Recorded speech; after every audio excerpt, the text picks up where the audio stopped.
Boa tarde, senhoras e senhores. Bem-vindo à teleconferência da AES Brasil. Nesta teleconferência serão discutidos os resultados do primeiro trimestre de 2022. A área de RI da AES Brasil também informa que o release e a apresentação de resultados estão disponíveis no site da companhia, por meio do endereço ri.aesbrasil.com.br. Todos os participantes estão conectados apenas como ouvintes, e mais tarde será aberta a sessão de perguntas e respostas, quando serão dadas as instruções para a participação. Caso precise de ajuda do operador durante a teleconferência, basta teclar *0. Cabe lembrar que esta teleconferência está sendo gravada e também sendo transmitida via webcast, com acesso pelo site de Relações com Investidores da companhia. Em nome da AES Brasil, gostaríamos de esclarecer que quaisquer declarações que venham a ser feitas durante essa teleconferência com relação às perspectivas dos negócios, projeções e metas operacionais e financeiras da companhia são meras previsões baseadas nas expectativas atuais. Tais expectativas podem ser alterar função de variáveis como condições de mercado, desempenho econômico do país e dos mercados internacionais. A apresentação será conduzida pela CEO da companhia, Sra. Clarissa Sadock, e pelo CFO da companhia, Sr. Alessandro Gregori.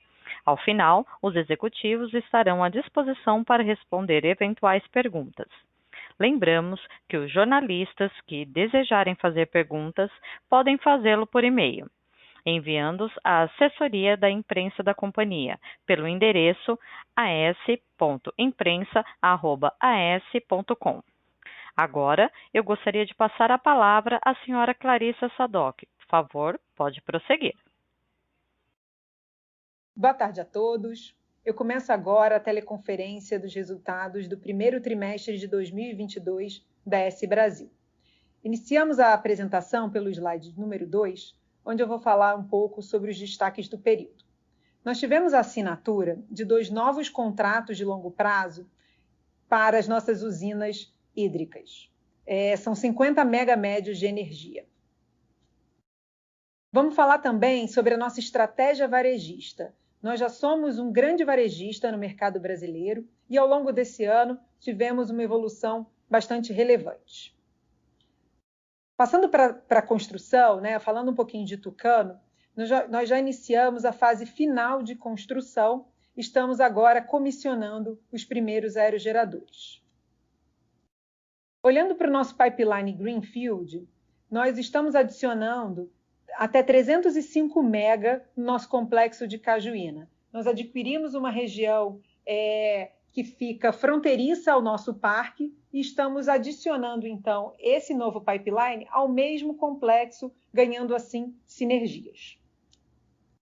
Olhando para o CAPEX do ano, nós temos 2,8 bilhões de CAPEX esse ano, e tivemos 2 entradas de caixa relevantes no período. Então, a gente assinou o segundo contrato, o segundo acordo privado de investimento de 360 milhões e fizemos também a captação de 1,1 bilhão de reais no mercado brasileiro para construção, já olhando para Cajuína. Passando agora para o capítulo de clientes, no slide 4, a gente dá um pouquinho mais de detalhes sobre os novos contratos na energia hídrica. Então, foram 2 novos contratos, um de 20 megamédio e outro de 30 megamédios, e ambos os contratos são de 10 anos, energia convencional no Sudeste.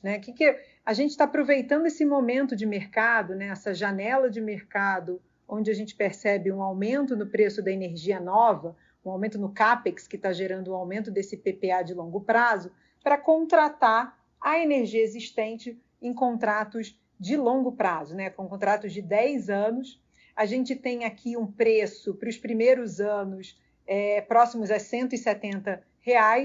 Ele tem depois decrescem um pouco no médio prazo e chega a um preço médio aí próximo acima de R$ 150 para essa energia que é convencional. Passando para o slide número 5, a gente fala aqui um pouco mais, então, sobre o mercado varejista. né? Então, além dessa frente principal da companhia, que endereça e busca os grandes clientes, a gente também trabalha nesse nicho de mercado de clientes menores, que é o que a gente chama de varejo. Então, nossa expectativa é que o mercado varejista, nos próximos anos, deve crescer mais de 10 vezes, principalmente após a abertura de mercado. Hoje, ainda existe um grande potencial de clientes que já poderiam ter migrado para o Mercado Livre, mas ainda não migraram. Então, hoje, já existe mais de 15 mil clientes que já podem migrar e que têm um potencial de mais de 7 GB médio. E com a abertura do mercado, além desses 15 mil, podem vir mais 182 mil clientes com uma energia equivalente a 5,1 GB médios. Então, a nossa expectativa é que essa migração vá se acentuando ao longo dos próximos anos, mas a gente já está posicionado, já estamos muito bem posicionados nesse mercado. Aliás, já somos o segundo maior varejista do país e começamos a ter esse crescimento de números de clientes ano após ano. Então, hoje, esse ano, né, em 2022, nós assinamos 6,2 megawatts médios em contratos, com 13 novos clientes. Então, em 2022, nesses primeiros 4 meses do ano, nós já assinamos um volume superior ao que a gente fez ao longo de 2021 todo, mostrando aí essa aceleração que eu mencionei há pouco. Então, esse é um mercado grande e que a gente tem buscado nos diferenciar tanto através de tecnologia quanto inovação, tanto em software quanto em hardware. E eu vou falar um pouquinho mais sobre isso no final da apresentação. Passando agora para o capítulo de crescimento, começamos falando sobre Tucano. Tucano é o nosso ativo em construção mais avançado, são 322 mega que estamos construindo na Bahia. Nós já temos 69% do projeto construído, concluído. No trimestre passado eram 59, agora são 69. Nós temos 14 aerogeradores totalmente prontos, dos 52.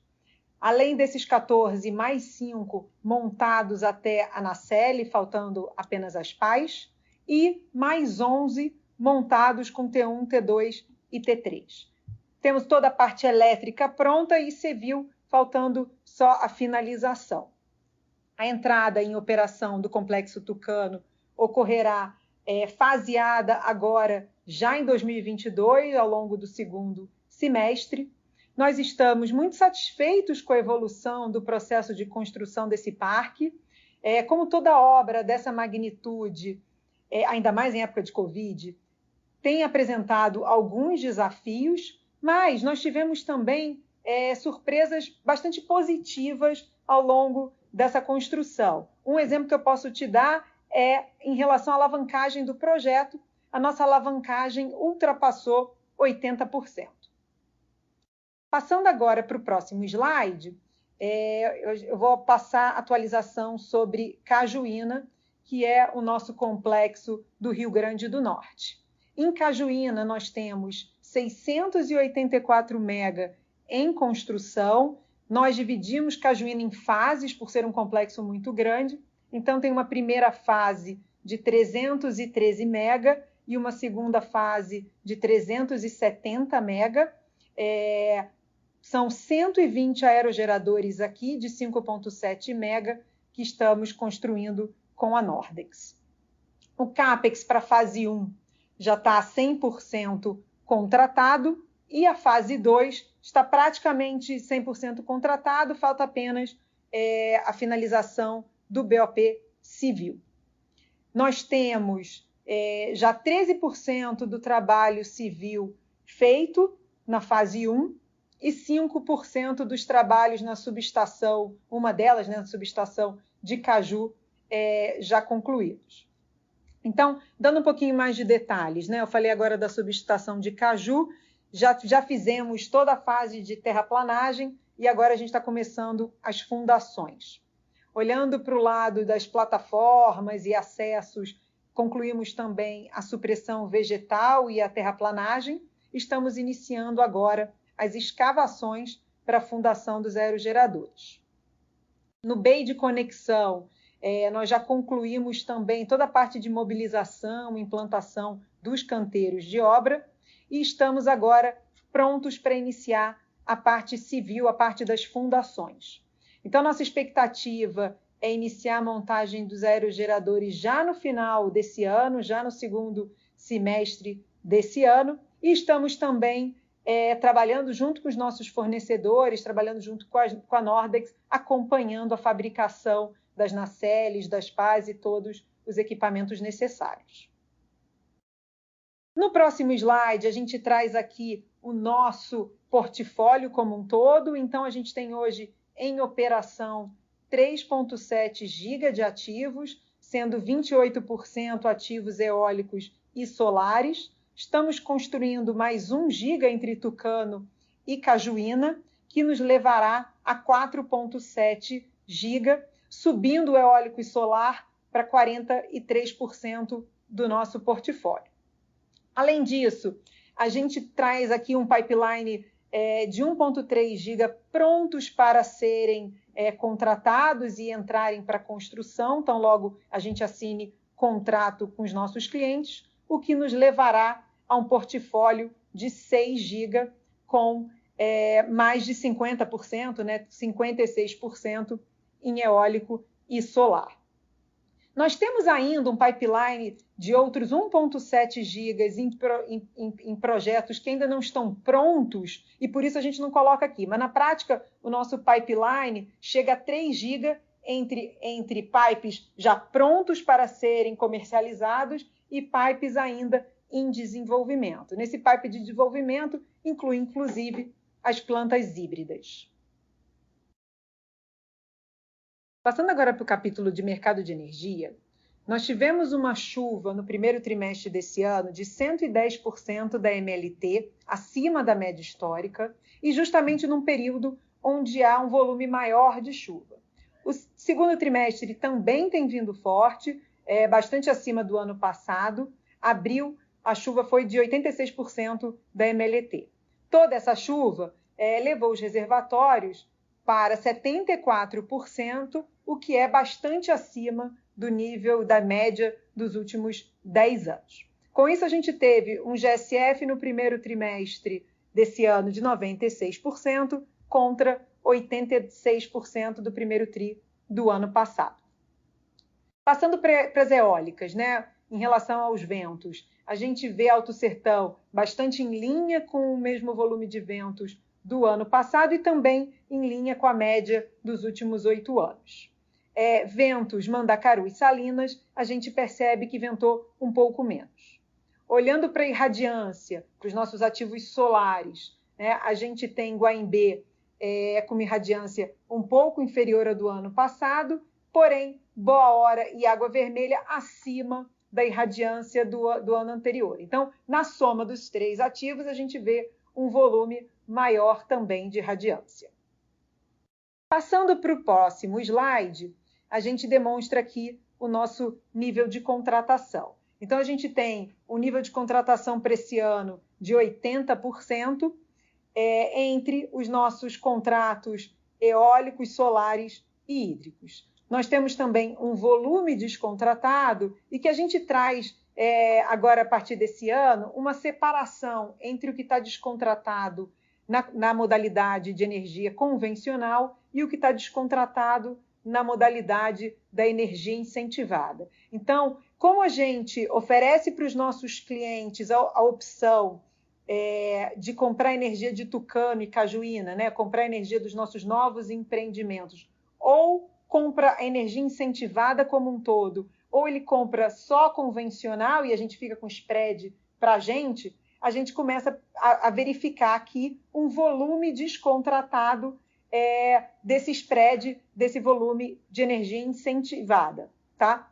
E por que o cliente muitas vezes busca esse produto de contratação da energia convencional? Porque a gente consegue atribuir um desconto para ele e ficando com esse spread, nós depois vendemos esse spread da incentivada para clientes menores, que são clientes que não buscam contratos de 15 e 20 anos, mas que, por outro lado, eles percebem um valor maior nessa energia. Então, é um ganha-ganha. Tanto o cliente ganha uma energia renovável com um preço mais competitivo, quanto a gente vende essa energia por um preço, na soma das partes, superior.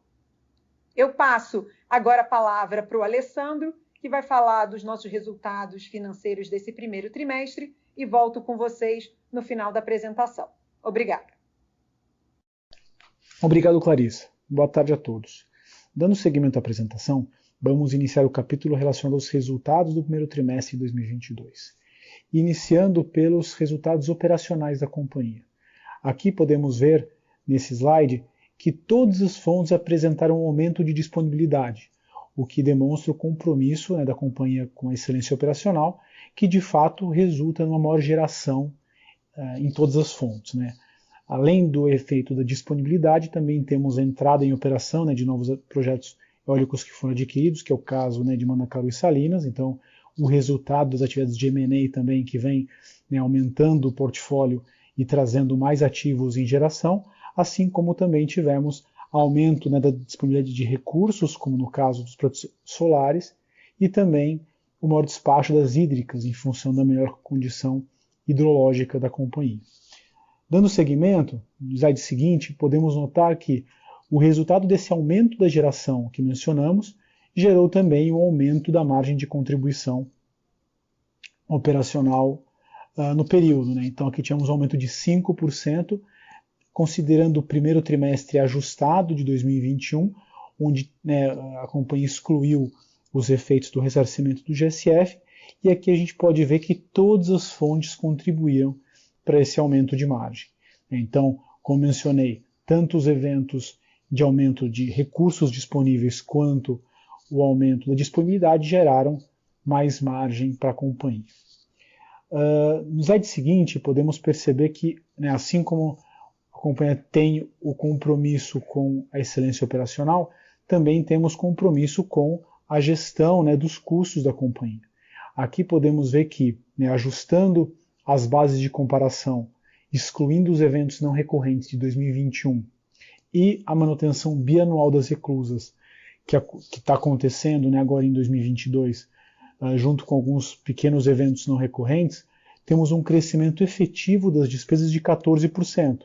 Esse aqui muito relacionado à inflação do período, em torno de 10%, e 4% relacionado aos novos projetos que foram agregados à base de ativos.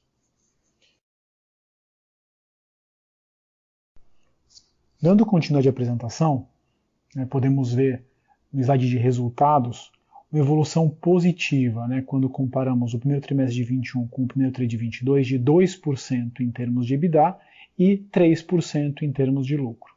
Esse crescimento consistente com a evolução do portfólio da companhia leva em consideração a normalização das despesas que vimos no slide anterior, em função de algumas despesas que são não recorrentes e o tema das reclusas, que é uma despesa bianual. Bom, no slide seguinte, podemos observar a estrutura de capital da companhia. Então, originalmente aqui a gente tem a estrutura organizacional, onde a gente tem a AS Operações e os ativos de Greenfield. A AS Operações segue com uma alavancagem de 3,87 vezes dívida líquida EBITDA, condizente com o limite de alavancagem dos seus covenants de 4,5 vezes, enquanto a AS Brasil segue levantando os recursos necessários, assim como os projetos de Greenfield, para a implantação dos ativos, dos PPAs que foram conquistados ao longo do último ano. Então, a estrutura de alavancagem da companhia segue adequada para implantar a sua estratégia de crescimento, assim como a estrutura de endividamento consolidada. Por fim, desse capítulo, temos a evolução da estrutura de caixa da companhia. Então, aqui podemos ver que a liquidez segue robusta, adequada para as necessidades de investimento que a companhia tem. A companhia fecha o trimestre com caixa consolidada acima de 2,2 bilhões de reais. Esses recursos oriundos tanto da geração de caixa operacional quanto da entrada de recursos através, né, das parcerias ou da parceria adicional que fizemos e da captação adicional, né, que nós fizemos ao longo do trimestre de 1,1 bi, isso tudo faz com que a estrutura de caixa siga adequada, né, para a implantação dos projetos que a companhia vem desenvolvendo. Bom, esse é o último slide, devolvo a palavra para a Clarissa e agradeço a atenção de todos. Obrigada, Alessandro. Passando para o próximo capítulo, nós concluímos a nossa apresentação falando das nossas perspectivas. Então, nós seguimos focados nas nossas avenidas de crescimento, seja no Greenfield, seja no M&A. Estamos aqui buscando crescer de forma que a gente traga novos ativos com retorno de pelo menos 12% real alavancado.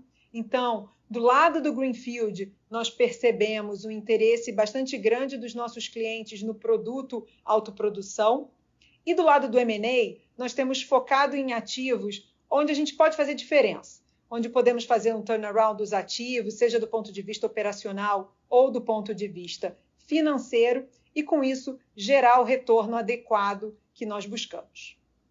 No próximo slide, então, para finalizar nossa apresentação, eu reforço aqui a nossa estratégia de ser a melhor escolha do cliente no mercado livre, e para isso nós atuamos em 4 frentes. No nosso crescimento acelerado, que estamos, né, alavancando a nossa capacidade de entregar soluções customizadas e no nosso bom posicionamento para buscar oportunidades.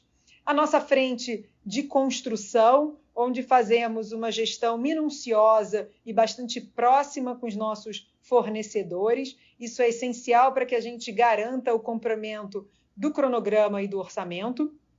É essencial também a gestão ativa do nosso portfólio, com inteligência de mercado e a estratégia comercial integrada para o processo de tomada de decisão, e tudo isso com os mais altos padrões ESG e responsabilidade.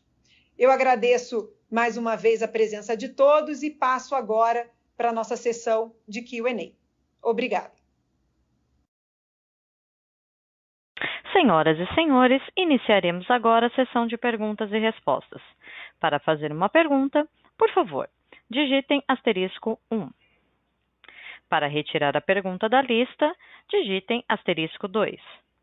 Lembramos que as perguntas recebidas pela plataforma webcast e não respondidas nessa teleconferência serão respondidas posteriormente pela equipe de RI. Por favor, aguardem enquanto coletamos as perguntas.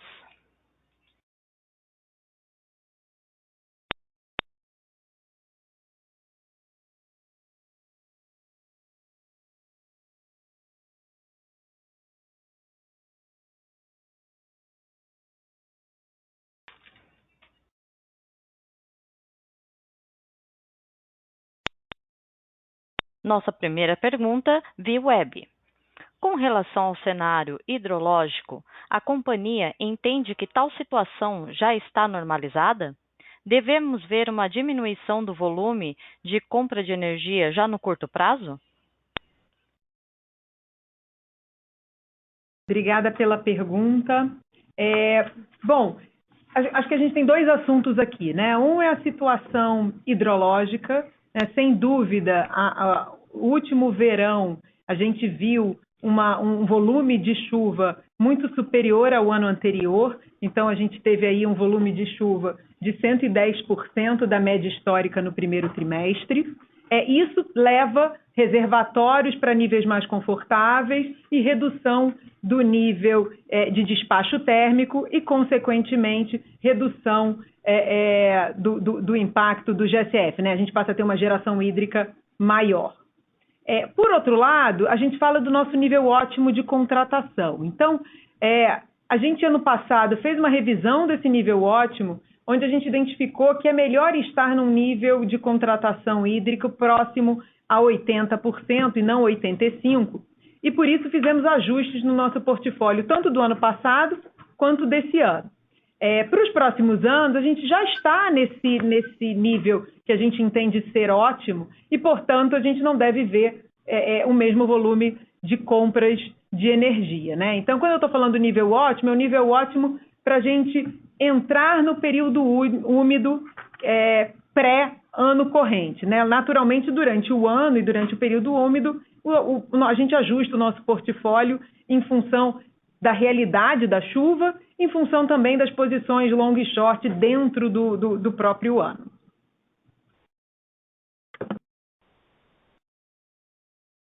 Obrigado. Como vocês têm crescido no varejista? Em quais mercados? Como se diferenciam?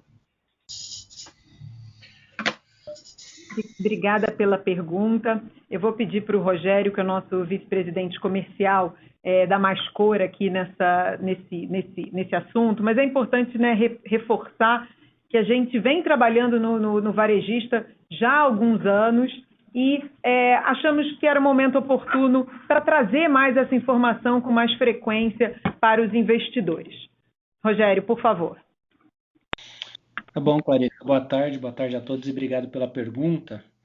E realmente a estruturação do comercializador varejista é uma iniciativa que nós já temos em andamento há mais de 3 anos aqui na IES, e ela é uma aposta para um futuro que tem se apresentado cada vez mais próximo, né? O comercializador varejista vai ser o principal canal que vai viabilizar a abertura do mercado para os consumidores com carga abaixo de 500 kW, aí pelo menos de grupo A, né? E para quando acontecer essa abertura de mercado, nosso objetivo é estar 100% preparado, por isso que já há 3 anos nós temos dedicado esforço, principalmente de estruturação de produtos, né, flexíveis para um cliente de menor tamanho e plataformas digitais que garantam agilidade e facilidade para a contratação. Nós temos hoje, para desenvolver esse mercado, 3 linhas de vendas diferentes, né? Nós temos gestores de contas, que abordam alguns segmentos mais corporativos. Eu destacaria aqui o caso do McDonald's, né, que é um caso amplamente divulgado que nós temos aí dentro do nosso varejista. Nós temos a nossa plataforma eletrônica, né, a nossa venda no nosso canal, no nosso portal de venda online, onde o cliente pode fazer todo o processo de migração, toda a contratação online. E temos também representantes comerciais, parceiros, que nos ajudam a atender regiões onde nós não temos presença, e onde eles têm maior facilidade de atendimento. Hoje nós temos vendas praticamente todos os estados do país, né, uma presença já bem nacional, bem pulverizada, que é a estratégia desse mercado, né?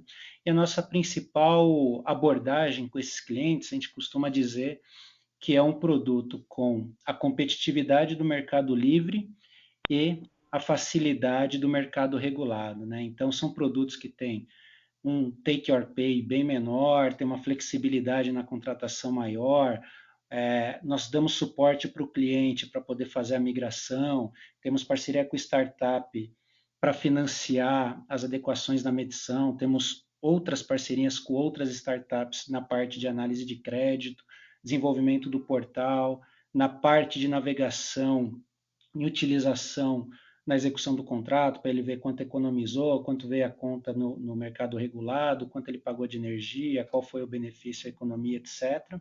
Nós estamos agora em fase de teste com um dispositivo para auxiliar esses clientes a fazer um monitoramento, tanto agregado quanto até mesmo desagregado do consumo, para que eles possam entender melhor o consumo e terem insights de como ter um consumo mais eficiente, mais racional. E realmente, como foi mostrado nos slides, né, a gente tem se posicionado muito bem, nós já ocupamos a 2ª posição do mercado varejista aqui do país, e com crescimento muito acelerado, e essa é realmente um segmento em que a gente vê a maior oportunidade, uma das grandes oportunidades de crescimento no curto prazo aí para a companhia. É uma frente de trabalho que tem caminhado bem, Clarissa. Muito obrigado pela pergunta e estou à disposição. Nossa próxima pergunta: quais os planos para elevar os índices de disponibilidade dos ativos? Obrigada pela pergunta. Essa é uma pergunta bastante interessante, né? A gente tem hoje, dos nossos ativos, em operação, a gente tem os ativos maduros e os ativos que ainda estão na curva de crescimento da sua disponibilidade. Então, os ativos maduros é o ativo hídrico, os ativos solares e no eólico o ativo de Alto Sertão, enquanto os novos ativos, né, aqueles que a gente adquiriu nos últimos 12 meses, Mandacaru, Salinas e Ventos, são ativos que ainda necessitam de um processo de manutenção para que a gente chegue no nosso nível, no nosso padrão de disponibilidade. Então, até isso está totalmente alinhado com a nossa estratégia de crescimento. A gente vem buscando crescer ou no Greenfield, né, para atender os novos clientes com PPA de longo prazo, ou no M&A. E o M&A, as fusões e aquisições que a gente vem buscando, são de ativos com algum estresse, algo que a gente percebe que a gente consegue agregar valor trazendo para dentro da nossa operação. Então, Alto Sertão 2, por exemplo, que foi um primeiro ativo que a gente fez a aquisição lá em 2017, a gente adquiriu o Alto Sertão com 90% de disponibilidade e hoje ele já está acima de 97%. Né? Então, os novos ativos, Mandacaru, Salinas e Ventos, cada um tem as suas necessidades específicas e o seu plano específico para que a gente possa também levá-lo para esse mesmo nível de disponibilidade de 97%, 98% nos próximos anos. Obrigada. Poderiam fornecer maiores detalhes do pipeline de 3GW? Obrigada pela pergunta. Eu vou pedir ajuda para o Bernardo, que é o nosso diretor de novos negócios, né? Como eu mencionei rapidamente durante os slides, a gente tem um volume de pipeline pronto para ser vendido para os clientes de 1,3 GB, mas o nosso pipeline é muito maior do que isso, né? Ele é de 3 GB. E, enfim, eu vou pedir para o Bernardo explicar por que a gente tem 3 e onde que está o nível de maturidade de todo esse pipeline. Obrigada, Bernardo. Obrigado, Clarissa. Boa tarde a todos. Então, justamente isso. Os projetos eles têm diferentes estágios de maturidade, eles vão sendo desenvolvidos ao longo do tempo, né? Então, em função das licenças, do acesso a terrenos, você vai tendo esses projetos já prontos para venda ou não, né? A gente só faz a venda quando esse projeto está 100% resolvido, né? Não vou ter nenhuma dor de cabeça por no futuro, e a gente tem um pipeline sempre pronto, aí, bastante maior do que o nosso desejo, o nosso planejamento de vendas, né? De forma a não tomar nenhuma surpresa. O pipeline hoje em dia ele também tem um prazo para ser colocado em função do final do subsídio, né? Então a gente tem um volume de projeto com subsídio garantido, mas já estamos também trabalhando para o futuro, no pós-subsídio, onde a gente entende que vai vender da mesma forma energia renovável como hoje. Nosso pipeline eólico ele está localizado principalmente no estado do Rio Grande do Norte, tá? Mas também temos coisa nova aí na Bahia e no estado do Piauí. O solar ele se divide também no Rio Grande do Norte e na Bahia, e temos alguma coisa também no estado de Minas Gerais e São Paulo.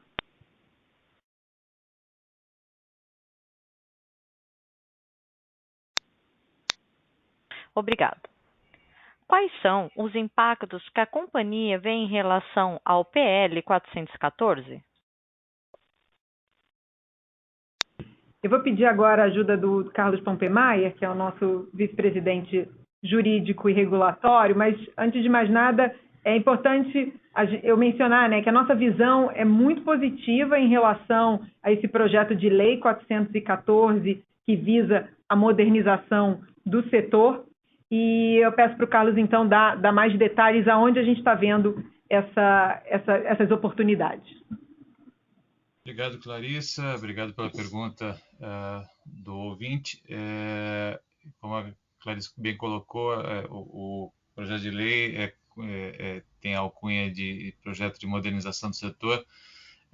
A companhia vê com muito bons olhos a iniciativa e tem expectativa com relação a alguns pontos, enfim, tem vários pontos no projeto de lei, porque ele lida do setor como um todo, mas especificamente nos parece positiva a iniciativa de separação entre lastro e energia, que pode proporcionar oportunidades para uma remuneração mais adequada do gerador de energia.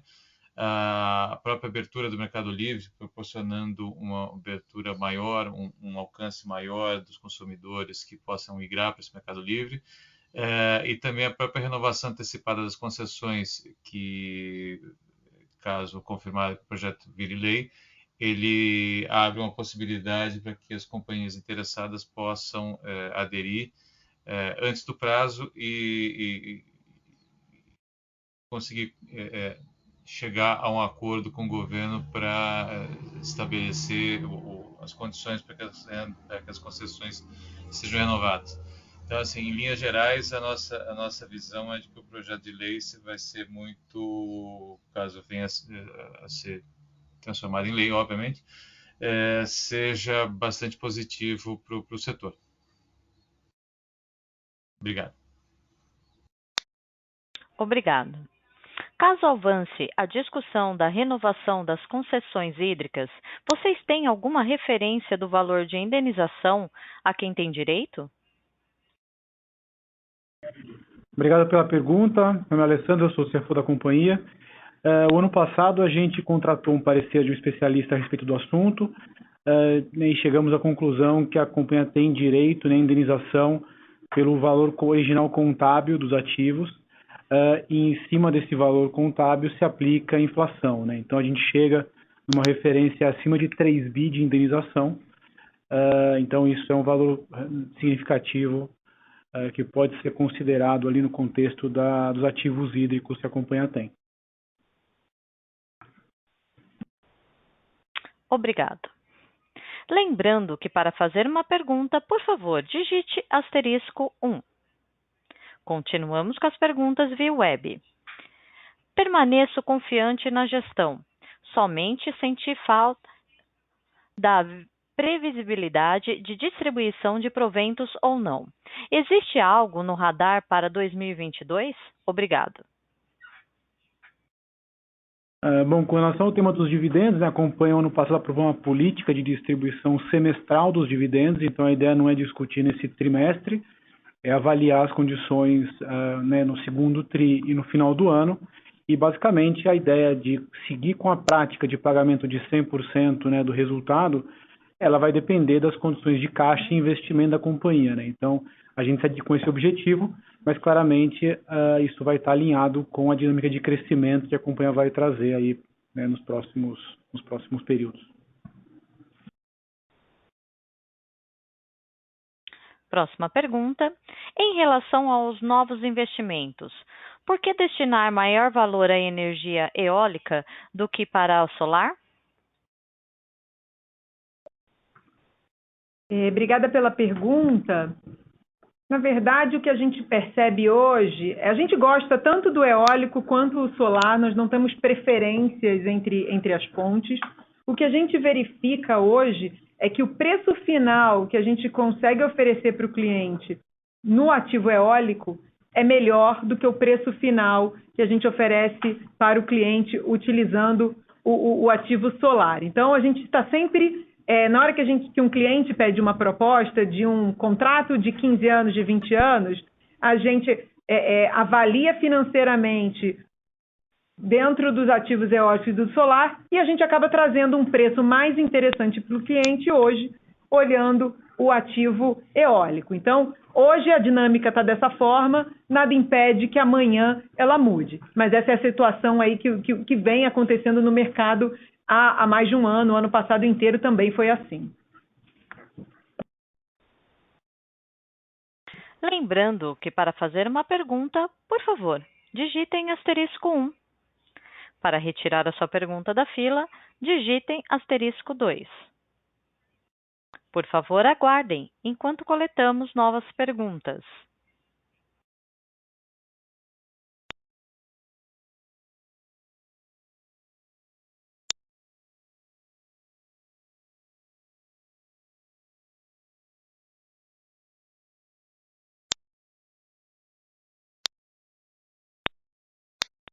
Com licença, não havendo mais perguntas, eu gostaria de passar a palavra à senhora Clarissa para as considerações finais. Obrigada mais uma vez a todos. Eu, Alessandro, a diretoria toda da companhia e o time de relações com investidores está aqui para responder outras perguntas que venham a ter nos próximos dias. Fiquem à vontade de nos procurar. Uma boa tarde para todo mundo e um bom final de semana. Obrigada. A teleconferência da AES Brasil está encerrada. Agradecemos a participação de todos e tenham uma boa tarde. Obrigada.